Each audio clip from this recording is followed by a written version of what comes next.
Just say test, test. Does that work? Test, test. Okay, okay. Good deal.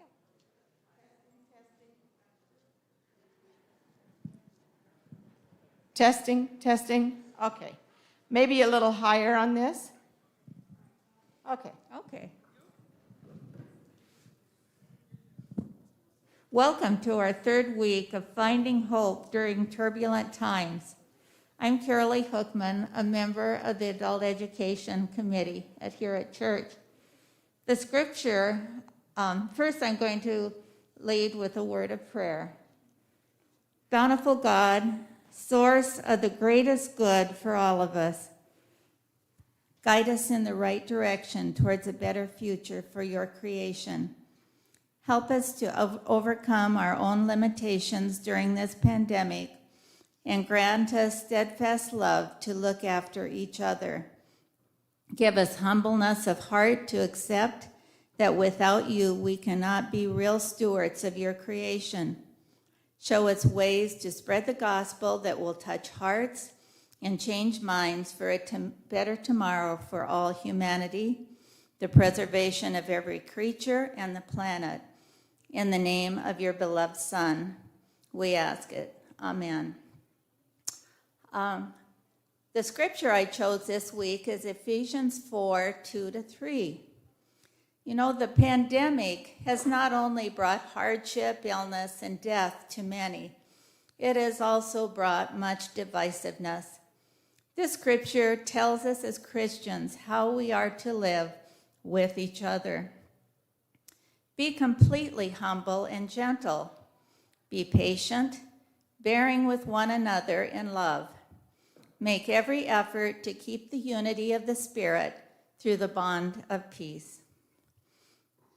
The last 2 Sundays, we heard from our educators and medical care providers on the challenges they faced and adaptations they had to make to do their most important jobs during the pandemic. Personally, I was very moved when I heard what they had to go through. They are all heroes in my eyes. Today, I would like to introduce 2 social workers from our congregation, Emily Hutchinson and Shelley Semental-Hoare. Having a social work background myself, I know that in the very bestest times, social work can be very challenging as well as rewarding. Emily is an integrated health therapist at Sanford Health, and Shelley works as the hospice liaison at Acera Hospice. Thank you, Emily and Shelley, for being here today to tell us about your jobs and your experiences during the pandemic, working with your patients and their families. After they are done speaking, there will be time to ask questions. We may not be able to have time to break into small groups afterwards, but we'll just kind of monitor that. I want to give these women all the time they need. So come on forward and thank you.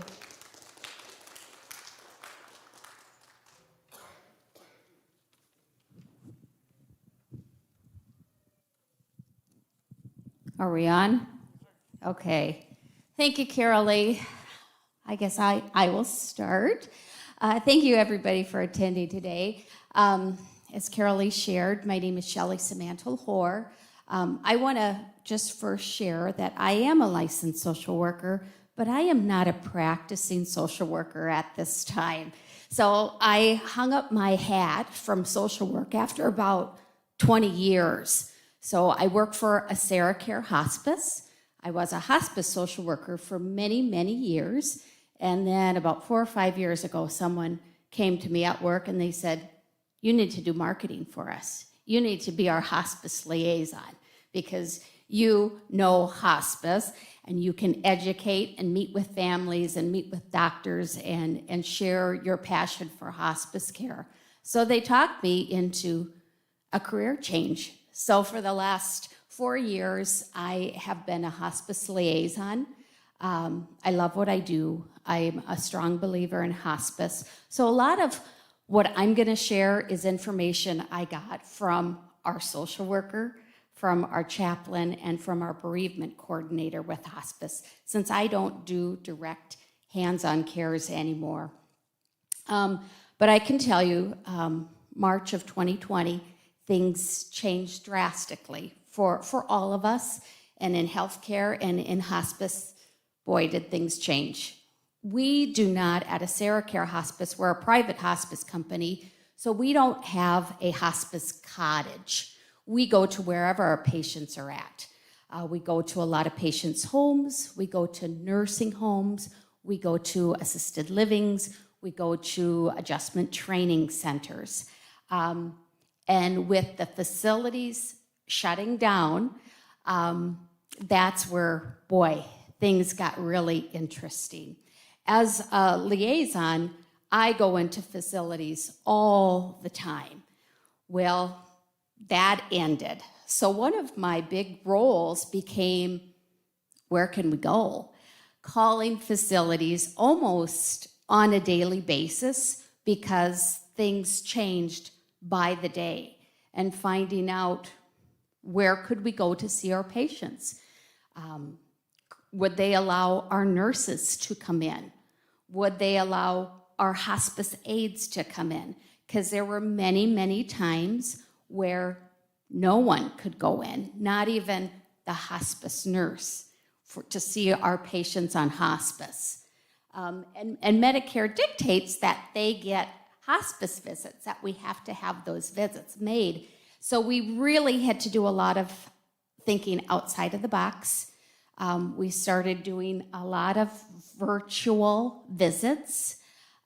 We did virtual admissions to hospice care in nursing homes where we weren't allowed in, but they'd have patients declining and they needed those end-of-life cares. We would do those virtually. So it was just a crazy, crazy world. So a lot of my job was calling facilities.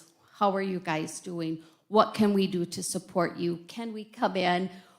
And like I said, that just changed all the time.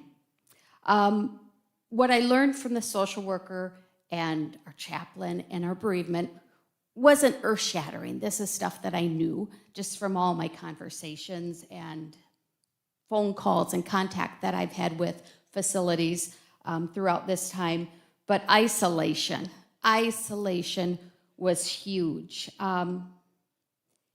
There was constant changes, but the social worker said she saw a lot of cognitive changes with a lot of patients. Social workers in nursing homes would tell me they saw huge cognitive changes during isolation. So these are residents that many times were in their room 24/7. They were in their room for meals. They were in their room for activities. And so that isolation, that loneliness was huge. I remember social workers and facilities saying, this is worse than COVID itself, was the isolation and what that caused for these residents. Many social workers saying that they felt like more like mental health counselors than social workers because of this isolation, feelings of helplessness, lots of anxiety. When will this end? Or if the facility would open up a little bit, when is it going to close down again? Because it would just be like a roller coaster. If things would clear up in the facility, maybe they'd allow some visitors, maybe they'd allow someone to come in, and then another case would pop up and they'd have to close it all down. So it was just really a huge roller coaster ride. Lots and lots of grief. Grief from families and from residents, that all the time that they missed being together, all that missed time, missing Thanksgiving together, missing Christmas together, feeling that their loved ones just aren't the same when they did get to see them again, and grieving that.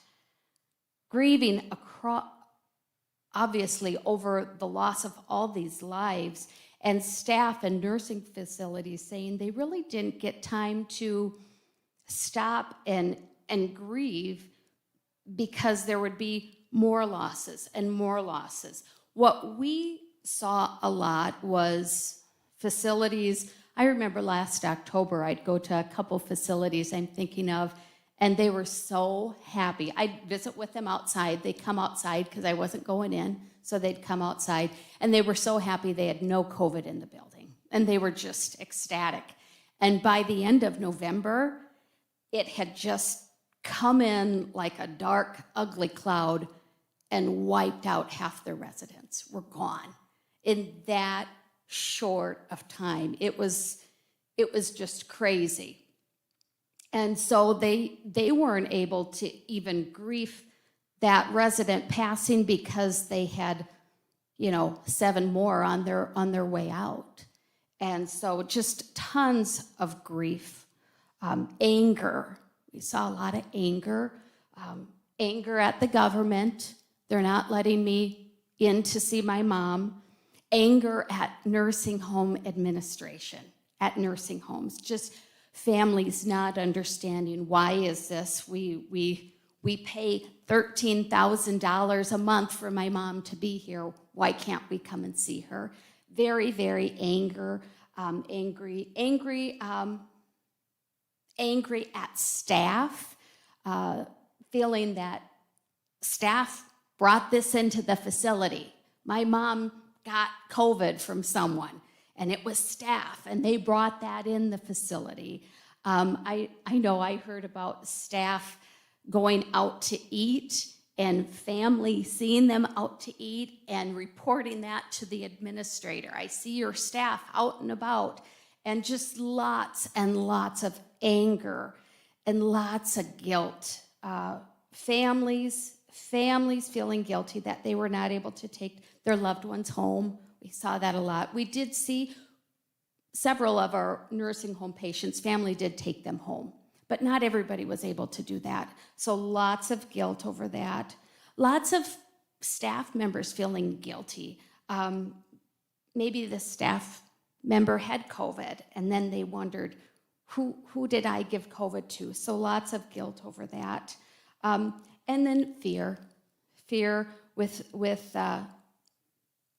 families would think, with so many of the staff being out, who is caring for my loved one? Who is taking care of them? We had one patient, and her husband would come for every meal and assist with feedings. Well, he couldn't do that. So he was worried, who's feeding my wife? She's sequestered in her room. She can't feed herself. She can't make her needs known. And I know there's not someone there 24/7. Who's doing that? Because I know that they have almost half their staff that is out right now too with COVID. So lots of fear. Fear for, when is COVID going to hit us? When are we going to get it? And when is it going to come back? Because it has in some facilities. So a lot of fear. And then another observation that I have seen since I've been able to go back into facilities, and that was earlier this year. Things have opened up. I'm going back to most facilities, but I'm seeing huge staff burnout, huge. And not just the certified nursing assistants, nurses leaving medical field, administrators that had been in their positions for 10, 15 years saying, I can't do this anymore. I'm leaving and having no jobs lined up, just leaving. They just cannot do it anymore. And so I have learned, when I go into a facility, the first thing I do is I stop at the receptionist desk and I say, who's here? Who's the administrator? Who's the DON? Because it changes rapidly. They're just burnt out. I'm a positive thinker. So with all these strong emotions going on, I always try to think of what have been some positive things that have come about with COVID. And for me and for a lot of us, I know I'm much more comfortable with technology than I ever used to be. I'm not a techie person at all, but I have learned to do Zoom presentations and to do Microsoft Teams meetings. So it has pushed us out of our comfort zone to be more comfortable with technology. It's pushed me to think outside of the box, even though I couldn't go to facilities. I couldn't support patients and support facilities the way I used to. We would do different things. We would do, last fall I did trunk retreats. I'd have my trunk full of treats and goodies, and I'd go around to facilities and staff would come out for a quick break and grab that. I would do curbside coffees. And then we did a lot of window programs for residents, standing outside. And I'd lug a karaoke machine, and I'd get staff to come. My chaplain would come, our bereavement coordinator, some of our nurses. And we joked that we felt like we were the Partridge Family. But we would do, I remember outside of Bethany here in town, we did a patriotic program, and it was hot out, and I could just feel the sweat running. But we would sing songs, and there would be residents waving out their windows and blowing us kisses. And during this program, there was also street work going on. And so we had like a maintenance or a crew doing street work, and they'd stop when we did the Pledge of Allegiance, and they were clapping after songs. So there were those times where you just had to look at each other and smile and laugh and just enjoy those moments, because they were few and far between. It was a lot of sadness going around. We also did many and continue to do facility memorial programs where we have a strong presence in a nursing home, and we have joined with them and done memorial programs and just lifted up all those lovely residents that passed during COVID. At work, we've become a more unified team. I think because of what we've all been through together. We've all kind of leaned on each other. And for me, it's kind of been a crazy year, because in January of this year, we actually merged with a company. So 2 private hospices came together to become one. And to have a merge during a pandemic where we're not seeing each other in person has been really odd, because I'll see people out in the community. Even when I was getting my first COVID shot, I saw a gal in hot pink, and that's her company color. And I thought, gal, I probably work with her, but I don't know who she is. So I went and introduced myself, and sure enough, she's a nurse that covers my area. But I didn't know. So that's been really odd. But we have become more unified as a team, just with everything that we've been through. And we have, and continue, we do it every single day. We start our team with a stand-up call, and every single day it's daily prayers. And that has really helped us get through a lot of this. Our chaplains have been wonderful. Our bereavement coordinators have been wonderful, because our staff that is out there in facilities, I mean, they have seen some terrible deaths. In hospice, we talk about good deaths, and there are good deaths. And then there are some deaths that aren't good. And they've seen some horrid deaths. They've seen a lot of death.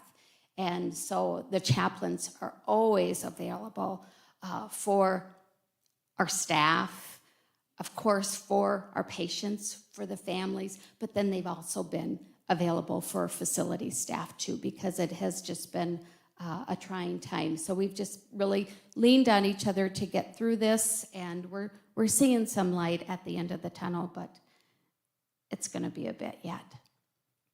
Okay, here you go. I'm intimidated to follow that. I mean, I think the takeaway is ingenuity is key in continuing the work that you're doing. Awesome. Certainly, that's been a need for us in our setting too.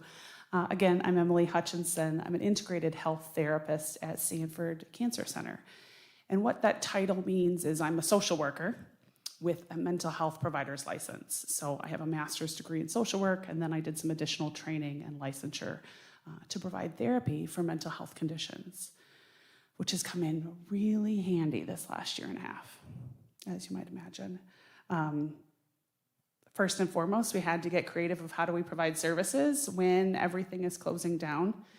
Certainly, cancer centers don't close down. I haven't missed a day of work. We've had the doors open every day.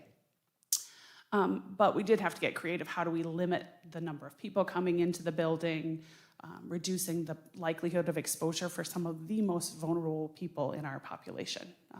Cancer patients are some of the most immunocompromised patients you will encounter. So virtual technology came into play pretty quickly. I, as a social worker, am used to socializing face-to-face. That's what we do. I get paid to talk to people. It's a pretty good gig. But it gets much more complicated when you can't do that face-to-face, and it's hard to gauge emotions and have an intimate conversation when you can't sit next to somebody. Forgive me, I cry really easy, so it's just a thing that I do. I'm super professional when I do my job. It's when I talk about it, it gets rough. So forgive me. But we did the virtual stuff. Thankfully, health insurance really quickly, for the first time ever, approved that we could provide services by telephone, which was huge. Until we figured out how to do telehealth on that broad of a scale, because Sanford simply didn't have the bandwidth to support telehealth in that scale. So we originally started with telephone visits, so that I could at least touch base with people to ask how they're doing and to provide some support through that means. And then telehealth came along, and we worked out the glitches so that we can provide services virtually. And patients who didn't have to be in the clinic for treatment initially were all pretty much scaled back to telehealth or phone visits. It was just those patients that obviously had to be in the clinic for treatment that were allowed in. They weren't allowed to bring companions with them.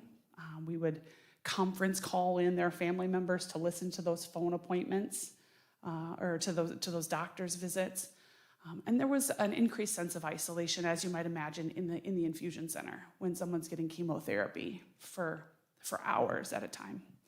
Our nurses did an amazing job.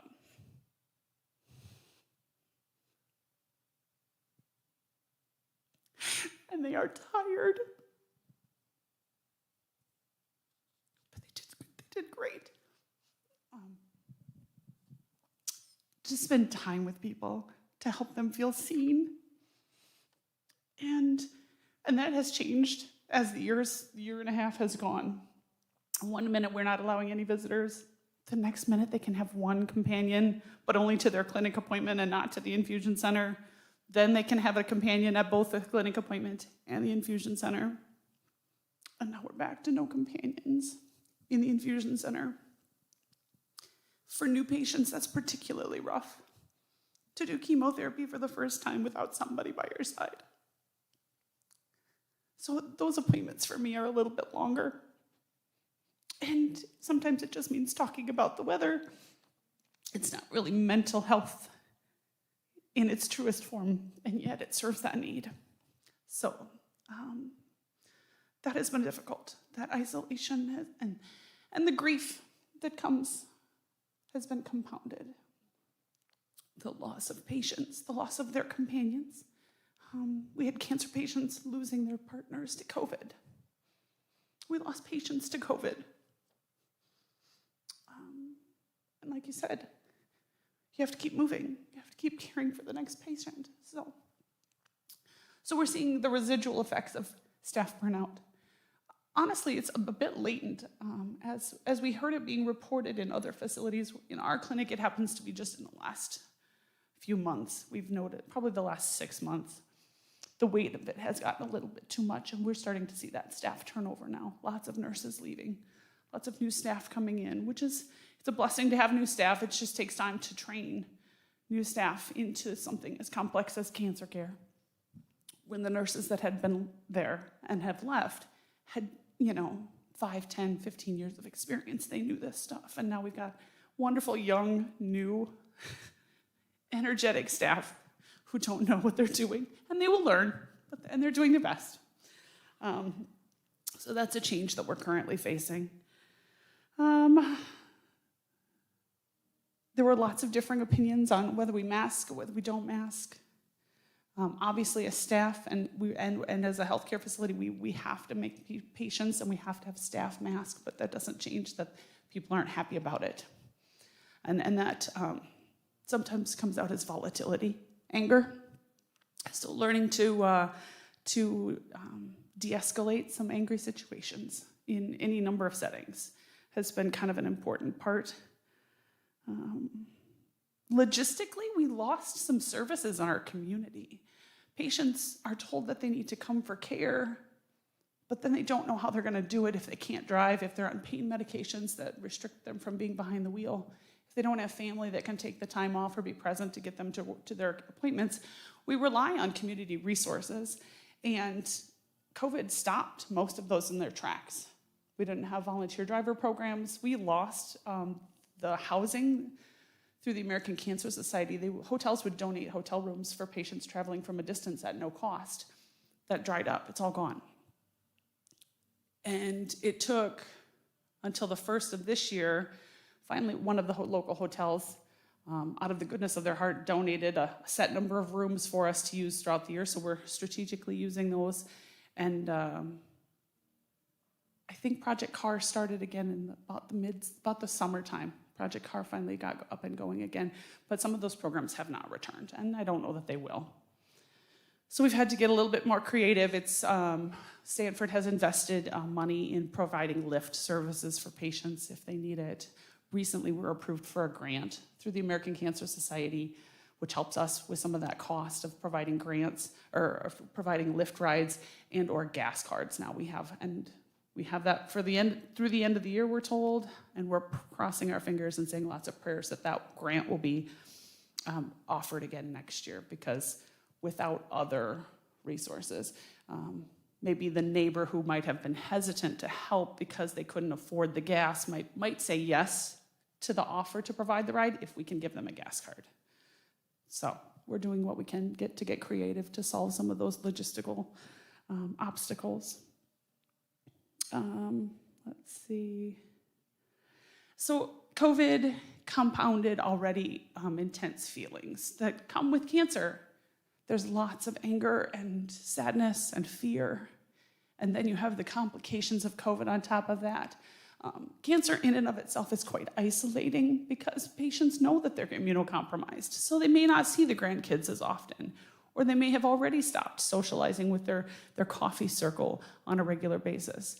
But then the COVID on top of that just made those social opportunities really evaporate, and that leads to some significant mental health stress, lots of depression, lots of anxiety.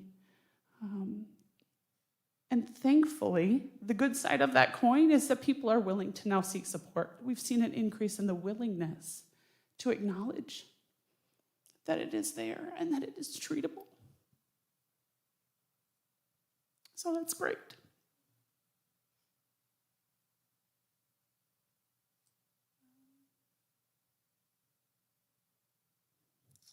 I've bopped around on this page so much, I don't even know what I haven't talked about, actually. So, I mean, it's been a mixed blessing. Certainly, it has been painful to watch. It's been a blessing to do the work. So, thank you for hearing our stories. Thank you, Emily and Shelley. That was so powerful. And now we'd like to. I have a question. Okay, we're going to have questions. Did you notice in your own families that the stress of the job somehow made it more difficult for you at home with your own children or spouses or whatever? How did that impact you? Or were you able to successfully leave that stress at work and enter into a world of, okay, this is normal? I'm really grateful I can compartmentalize really well. And I've got some good stress management skills myself, coping skills that I rely on. So for the most part, I can leave work at work. That doesn't stop the fact that COVID, it's our family too. My grandmother went into hospice last year at Thanksgiving. God bless her, she's almost 93. She's rebounded, she's great.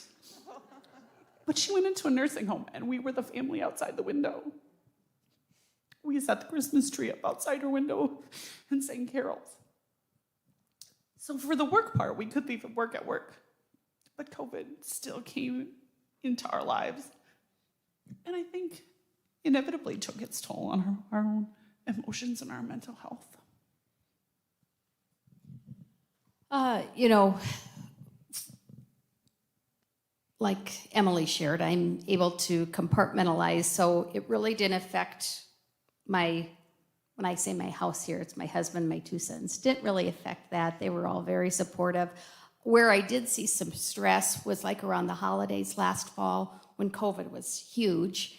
And I have a huge extended family, and we're big into gatherings, huge gatherings.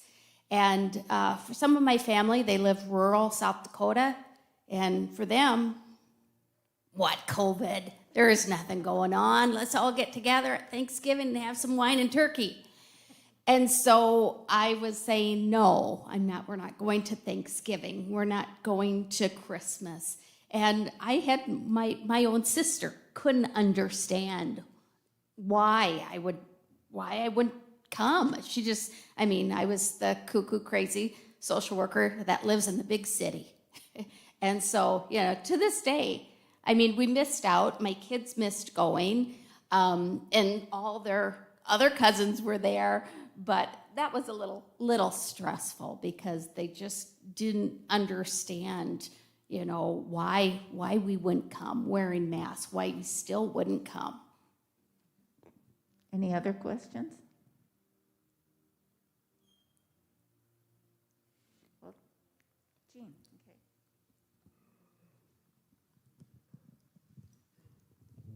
I just think it's wonderful that we're getting to know people in our congregation better.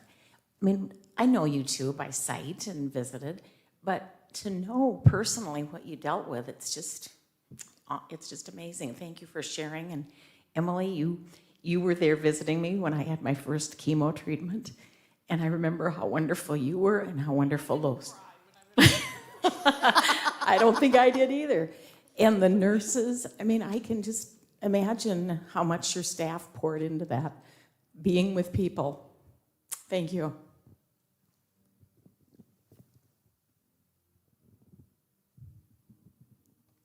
Anyone else? Do you think we have time to split into?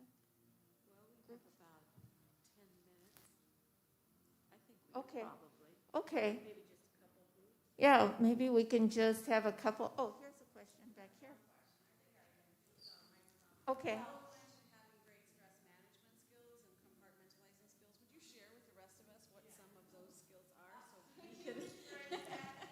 Because I'm terrible at that, yes. We're streaming, so she wants Oh, to. all right. So I'm saying, since they both mentioned having really good stress management and compartmentalizing skills to not take work home, if they would share some tips for those of us who struggle with that. I have a coworker, I call her my work wife, and we vent to each other. So it's not that I don't vent or I don't have those days where I'm having a bad day and I need to blow. And so I have a safe person at work that I can do that with. And we talk to each other and we cry with each other. And so that has been huge for me. Church has been a good support. Just, coming back to church. No, I'm going to start crying. But when we could come back to church, I just cried. Just being back in church. So church is huge for me. Exercising, walking. And for me, I'm alone in the car a lot because I'm driving. So I sing, and that's just a huge relief. Absolutely. Church and having that outlet is important. I don't look ahead. I'm blessed to not struggle with too much anxiety. This sort of thing makes me super anxious. But most of the time, I intentionally don't look ahead. I don't check my calendar and see what's on it tomorrow before I leave the office that day. I have no idea what's on my schedule for Monday because I feel comfortable enough in my role, thankfully,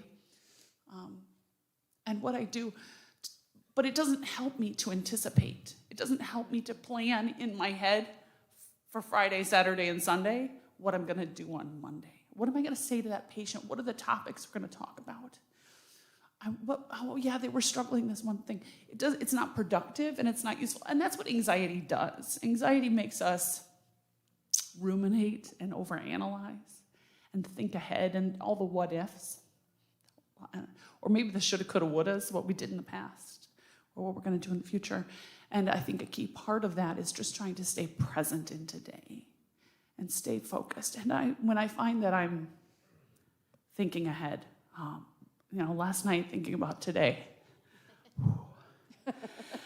it's like just trying to catch yourself in that moment, recognize that you're doing it, recognize that that's what your brain is doing. It's what-ifing the heck out of the next thing, and remind yourself where you're at today. Tonight, I'm on the couch. I'm watching a movie with my significant other. All is well right now in this moment.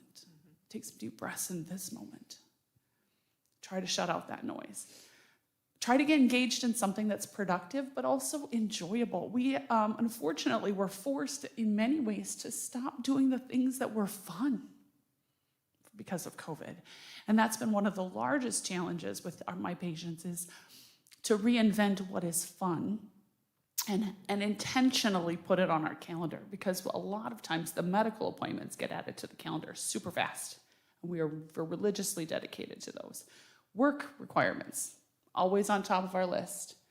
Fun falls by the wayside pretty quickly, and it shouldn't, because it's the key component to our joy that really helps our mood. And so it might be a telephone call with a cup of coffee on either end, or a FaceTime visit rather than sitting next to each other across the table. But it doesn't mean we shouldn't connect with the people that we love, that we shouldn't find ways to do things that bring us joy. And so I've tried to practice what I preach in some of those aspects of still building in joy, especially when it seems the hardest time to do it. So plenty of sleep, making sure you get a good night's sleep is key, I think. I know first and foremost, the emotions get a lot harder to manage, and they feel much bigger when I'm tired, when I'm physically run down. If I haven't had good nutrition and adequate rest, are kind of the key components that are just important to go back to. Go back to the basics in those situations. Thank you. Very good advice. Another question. I guess this is for both of you, but Shelley, how big is your challenge for staffing? We see staffing shortages all over, but it's got to be much more complex. Where are you on a scale of 1 to 10? 1 being really bad. I would say we're at 1. Okay. Yeah, especially with nurses, because I always say if you're a nurse, you can throw a dart and find a job. There are so many nursing jobs out there. And just this week, someone told me about a nursing job that had a $40,000 sign-on bonus. $40,000. That was over several years. But we can't compete with that. And so to find, nurses, to even get people to come in for the interview. We get them to apply, but I can't tell you how many interviews they've had where no one shows up. So it's real.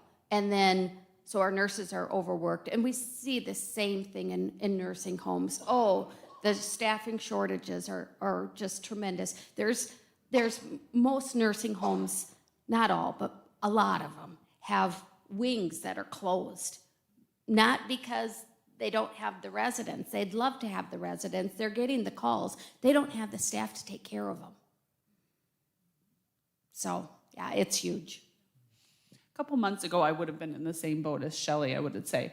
And thankfully, I am not administration. I don't have to manage that side of things. But I did, from my perspective as a member of the team, witnessed significant loss of staff a couple months ago. And thankfully, in the last few months, I think they've resorted to hiring nursing staff with lower degrees, not because they can't, well, probably one, because they can't get the higher degrees, but also because some of the jobs can be done by med aides, nursing assistants, and forgive me, I don't know all the titles for all the different degrees of nurses, LPNs, RNs, as opposed to BSNs. So they've had to get a little bit creative in finding ways to restructure what can be done by someone with a different degree, perhaps a bit less training, just simply so that we have somebody to fill some of these needs. And so the staffing now is back up to, I would say, obviously a sustainable level. And it wasn't ever a point where we were still getting the work done. It just got really stressful, and there was a lot of weight on just a few people's shoulders there for a period of time. Well, thank you. I think at this point, any other questions? I want to make sure everybody has a chance. I think at this point, we'll probably go ahead and just close. So, do you want to tell what's next week? Yes, next week is mental. Lori Walsh. Yay, and Lori's back there. Thank you, Lori, for coming next week. And thank you, both of you. All your stories are so powerful, and 2 more heroes, that's for sure. And we look forward to seeing you come back next week and more stories to share. Thank you.